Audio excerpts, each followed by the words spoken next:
This week's topic for the Armchair Painting Group was story. So I went for a walk to look for a story, and here amongst the trees I found a story because there was a photographer taking picture of a tree. Something very special about it.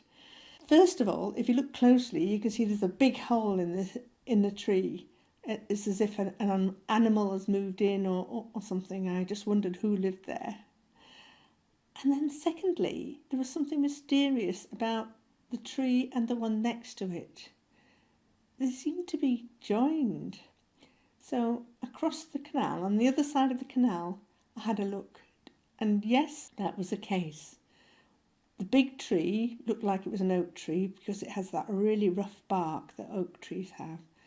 The smaller tree looks a bit like perhaps a sycamore or something else, because it had flaky bark, and yet the smaller tree was totally joined to the bigger tree at the branches. And I didn't know whether this had happened by somebody grafting the two, maybe to stop the big one falling in the river, or maybe it was something which just happened naturally as it got wounded.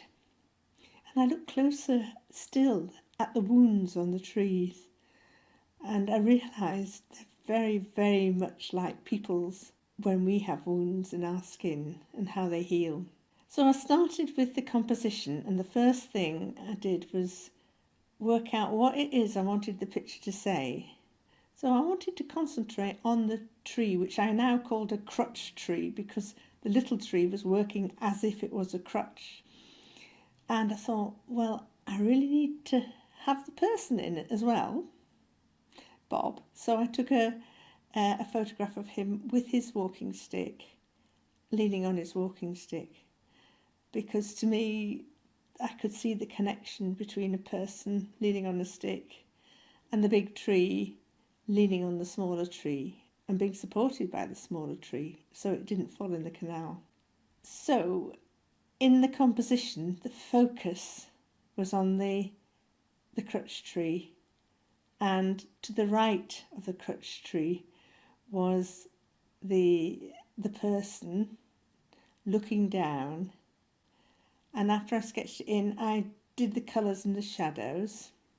Actually, one of the important things was the texture of the bark, particularly on the big oak tree. And so I got an ink pen and put that texture in and made sure that you could see the scars on the oak tree and the texture of the bark. But I left all the background really quite vague because I didn't really want to have any focus on that. And so this is the final picture. I think there's loads of stories in there, hidden stories that we could find, or stories we could make up, or stories just about the natural history and the mystery about how this tree, which had its branches lopped off to stop it falling over, how this tree had so many injuries, and how this tree is still here despite having the heartwood eaten out of it. So that's the story of the crutch tree. Hope you enjoy the picture. This was a painting done for the Armchair Painting Group. Thank you.